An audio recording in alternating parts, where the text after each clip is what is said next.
We're both being accosted by small creatures. Bloop boop boo. Bloop doop doo. Bloop doop da. Hey everybody, I'm Michael. I'm Rameen. Today we're going to chat about some of our least favorite parts of our favorite games. This idea comes from Erek Ladd's recent YouTube video. Check it out, it's really good. In Erek's video, he talks more about the mechanics he doesn't like from games that he loves. We're going to talk more specifically about story sequences or dungeons or, sections of game that we don't like in games that we love. So we're going to be talking about a lot of games in this video. Here's a list of them scrolling by. If you don't want any spoilers at all from that game, you might want to skip this video. We're not going to get too spoiler heavy about any of these though, so you're probably fine. We're going to start with what is among the more popular games in the Final Fantasy series, Final Fantasy VI, and then work our way up from there through the Final Fantasy games we plan to talk about. Final Fantasy VI is maybe not the most mechanically interesting of the popular Final Fantasy games, but I think story and dungeon-wise, I think it's really strong. But there's one dungeon in particular that I find so boring, and that's the Tower of Fanatics. It's just a spiral staircase with the occasional door that you can go into. And it's so tedious, especially because you can't use any attacks in that. It's all magic. That one overstays its welcome pretty quickly. Another game that people love, sometimes to the point of thinking that it's beyond any kind of criticism, Chrono Trigger. This is one of the best RPGs of all time. Absolutely. And just about everyone agrees, but it's not a perfect game because there is no such thing as a perfect game. No.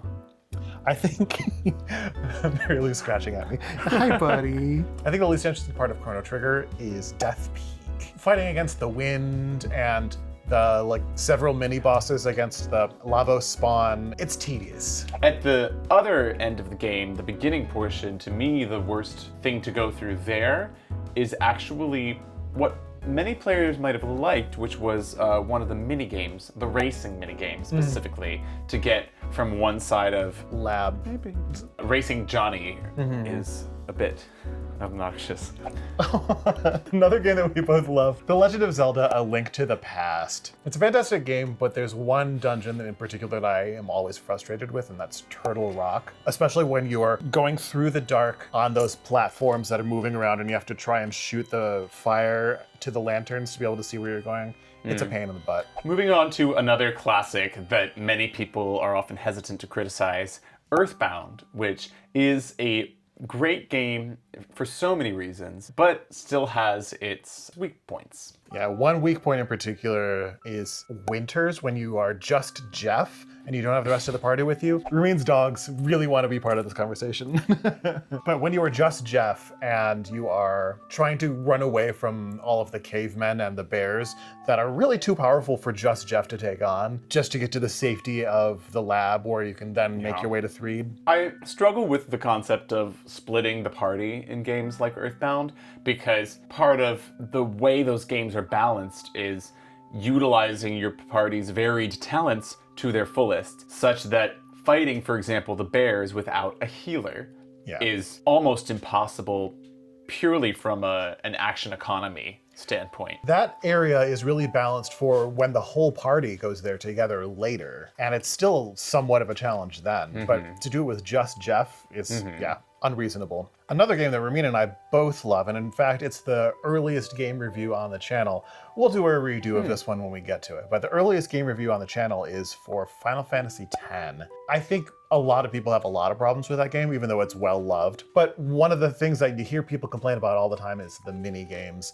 Most of them are not required, but the one that is, Blitzball, is maybe the least annoying of them, but it's still pretty annoying. But if you're trying to get any of the ultimate weapons for anybody, good luck with the dodging lightning bolts or the chocobo racing, like those two. Not even just those, the damn butterflies. The butterflies, yeah. That Kamari's lionish self has to somehow weave between when you can't even have the depth perception due to the limitations of the system to know where the damn butterflies are. Yeah. The hours, oh my God, the hours spent. One that is maybe not as popular among casual gamers, but is well loved among retro RPG lovers, Lufia 2 Rise of the Sinistrals. I love this game. I think it is so great. It is a good game. All the puzzles are just right in difficulty, except for one. The dragon grass puzzle near the very end of the game. This puzzle is the only one that I always have to look up a guide for because I cannot do that just figuring it out myself. Most of the puzzles in Lufia 2, if they have only one solution, you can figure it out, but several of them have more than one solution. I'm pretty sure the dragon grass puzzle only has one solution, or if it is more than one, they're very similar solutions, and you just have to somehow memorize a very long list of things. Like, take 2 steps right, face down, shoot a fire arrow, take 1 step left, and then 2 down. Like, no one's gonna remember that unless you have it all written down, and it would take you forever to figure that out on your own. Moving on to yet another game that people love for good reason, Final Fantasy VII. We're talking about the original. Yeah. Right? Not the remake. Not the remake. Okay. One point of frustration that is similar to something we've already said about another title in the series is the minigames in this game. In the Final Fantasy series, it feels like chocobos are either super fun and awesome, like I enjoy the process in Final Fantasy IX, for example, or the worst part of the game. And I think in this game, it's closer to the second one. Part of the issue with the minigames in Final Fantasy VII is so many of them are required. Breeding chocobos is one of the only ones that's really not. Another one that's not required is the Fort Condor stuff. You have to go there, but you don't have to really participate in that minigame. Which is great because it sucks. I agree. I'm glad Griffin agrees, see? I actually don't hate the Fort Condor minigame, but I can see how someone would. We're both being accosted by small creatures. We return with dog. Next game that we want to talk about is Breath of Fire 3. Griffin? No, bud. Come here. Breath of Fire 3 has a lot of things that are annoying about it. The dungeon or section of the game that is the most annoying is the Desert of Death, and I think everyone who plays this game, at least to that point, would agree with me there. I don't think it's completely horrible. There's something almost kind of meditative to it, but if you watched my stream of all of Breath of Fire 3, I spent a good, 6 hours in that dungeon. It's long. Final Fantasy VIII is maybe the second most beloved in the series behind 7. I don't think people would agree with you on that. But the portion of Ragnarok where you are simply stuck with Squall and Rinoa is tough and no fun. Yeah, fighting all those aliens of matched colors and stuff like that. Right. Yeah. And again, there is some element of RNG to some of the things they can do to you, to the point where you have to fight this fight and keep rolling that dice over and over again with your party forces cut almost in half.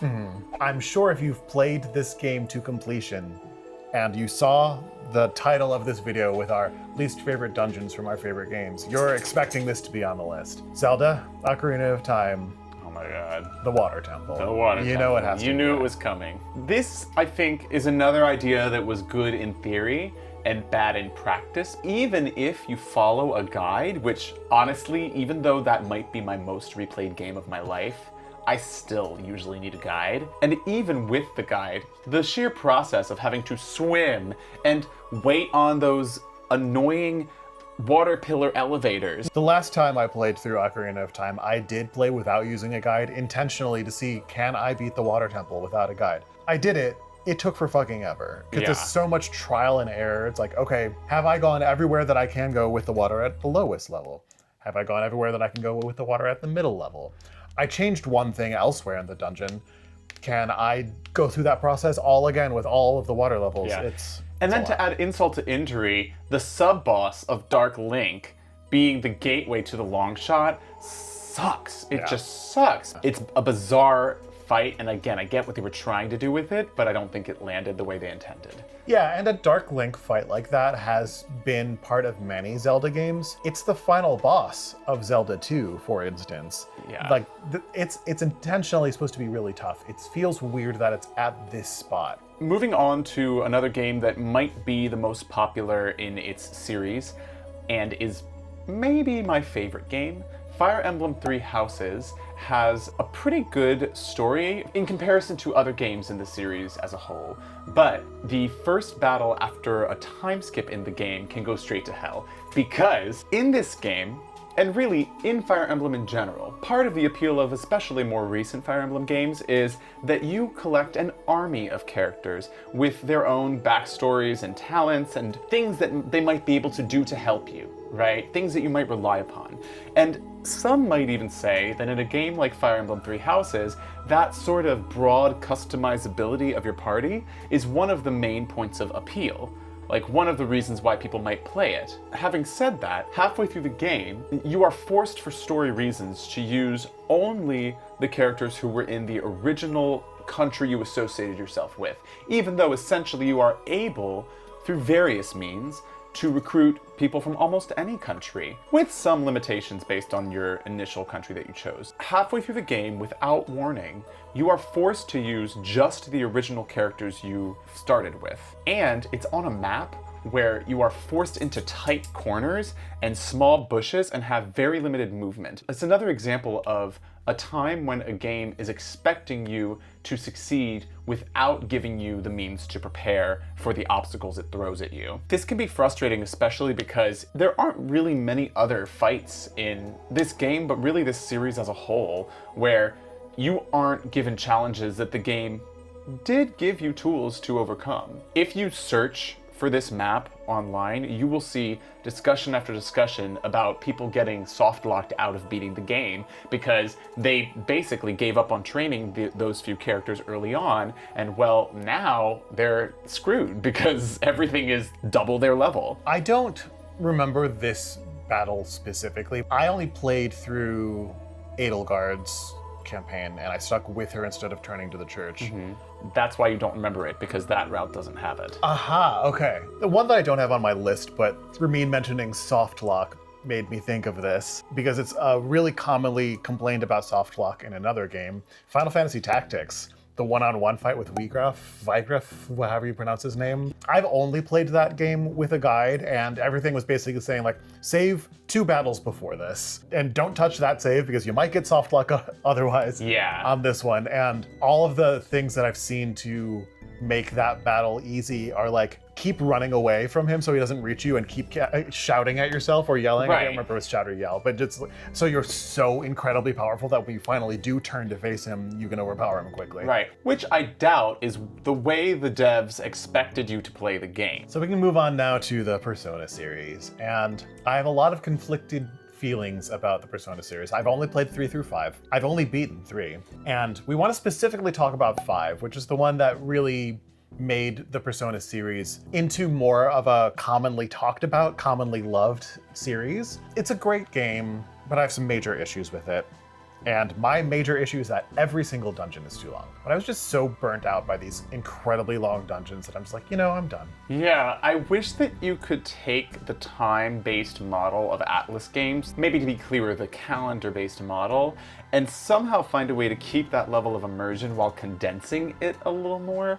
Because I don't know about you, but every time I approach dungeons in Persona 4 and 5, and to a lesser extent 3, I feel pressured to get as much of it done as possible, if I can, one in an entire calendar day. And I know what many people might be thinking and even writing in the comments, that you don't have to do the game that way. You can play the game at your own pace and you can still beat the game easily. But if I want to see as much as I can of this game in one playthrough and not have to devote repeated, 80-hour portions of my life to it, then I kind of do have to play it that way. Right, and actually most guides tell you to beat a palace or a dungeon or whatever they're called in whichever game all in one go. It's a lot, and it's really dull. In Persona 5 in particular, some dungeons that stick out to me as being too long are sort of in the second half of the game, like, I don't remember the real name for it, but Hamburgers in Space is what I called it, where the characters are forced to jump between chambers floating in outer space that will respawn. That's Haru's?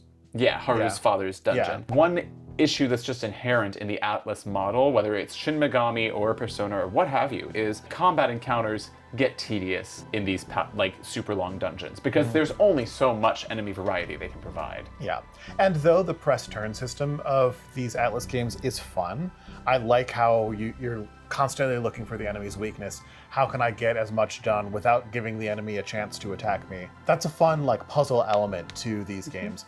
It doesn't help make the dungeons any shorter. Actually, I think in Persona 3 it's a little bit less because it's just that boring tower. I almost sort of like go into a flow state and just sort of am not really paying attention to what I'm doing. I'm just Yeah, it's weird because Persona 3 somehow uses tedium to make it a little better. There is almost, like a flow state of hypnosis almost to grinding and climbing in one single dungeon that doesn't change aesthetic all that much. It is still a boring looking dungeon. If the whole game were that, I would think it was horrible. Yeah. Another game with a rather long dungeon that doesn't use tedium to its advantage is another beloved series, Pokemon. Specifically in Pokemon Red and Blue. Yes, I am showing my age. As a millennial, that is the one that sticks in my memory the most, although I've played others in the series too. And while I like Saffron City's dungeon in theory, in practice, it's a series of mazes in an office building that are connected by dozens of teleportation pads that each go to their own corresponding location elsewhere.